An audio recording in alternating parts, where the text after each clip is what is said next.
crime over here now.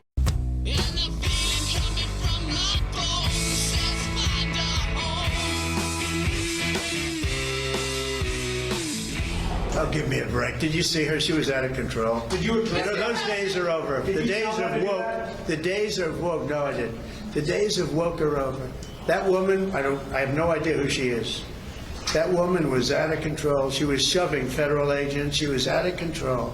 The days of that crap are over in this country. We're going to have law and order.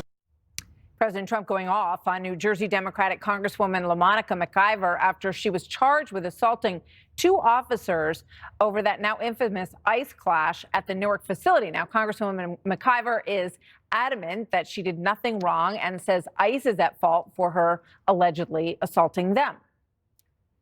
The entire situation was escalated by ICE. They caused the confrontation. Homeland came and, caused this chaos that we see. It was a very tense situation, but it could have been, easily it could have easily not happened. They had every opportunity to not allow this to happen. It was very unnecessary. And it just, once again, we were there to do our jobs. And, if I'm going to be charged with a crime for doing my job, it just speaks to, where we're headed in this country. It's political intimidation, and I'm looking forward to my day in court. All eyes are now on Minority Leader Hakeem Jeffries, who said that the arrest of any Democratic lawmakers would be his red line. Eric Swalwell now promising that there will be more confrontations with ICE. Watch. It's complete political theater, and I promise you there's going to be more unnoticed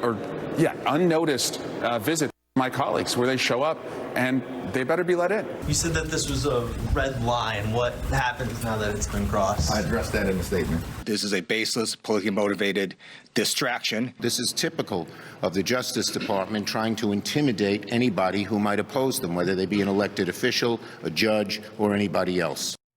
So, Kennedy, this facility in New Jersey has been used since 2000 for different detainees, federal detainees who were also in here. It was then closed for a few years, and then it was reopened. I don't remember any of these people showing up to protest the detainment of people or to talk about whether or not it was a safe facility under the Biden administration or under previous administrations. So what is it they're so incensed about now? They have gotten addicted to protests. They have gotten addicted to drama. We all know that discussions like this that are so incredibly heated require adults who are going to employ some moderation, but LaMonica McIver knows that her name is not going to be mentioned anywhere if she sits down and has a conversation with Kristi Noem or Tom Homan in her office. And, if you look at this and the body cam footage, and there was a lot of video evidence here, it's very inconvenient for her because she is clearly not de-escalating the situation. And for these federal officers who have been trained to de-escalate, they've also been trained to read body language, and they know the intent of someone when they raise their forearm and elbows. All you have to do is listen to Ludacris' Southern Hospitality to know that when someone does this, they're about to drop bows on them. And that's a scary place to be if you're a federal officer, because you don't want to have to respond with force. But they have to move the conversation to this most dramatic point in order to get the one thing they crave so much, which actually fuels them. It's as though they've got solar panels on themselves. They need attention. They need chaos. They need drama. And none of that is helpful. None of that moves the conversation forward politically. And if they're really doing what they're supposed to be doing,